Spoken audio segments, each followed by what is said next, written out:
a threat of, or existing severe weather, the test is postponed until the first available good weather day. Reception of this broadcast, and the warning alarm, will vary at any given location. This variability, normally more noticeable at greater distances from the transmitter, may occur even though you are using a good quality receiver in perfect working order.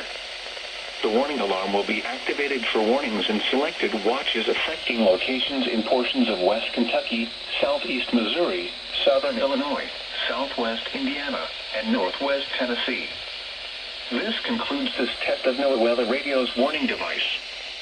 We now return to our regular programming.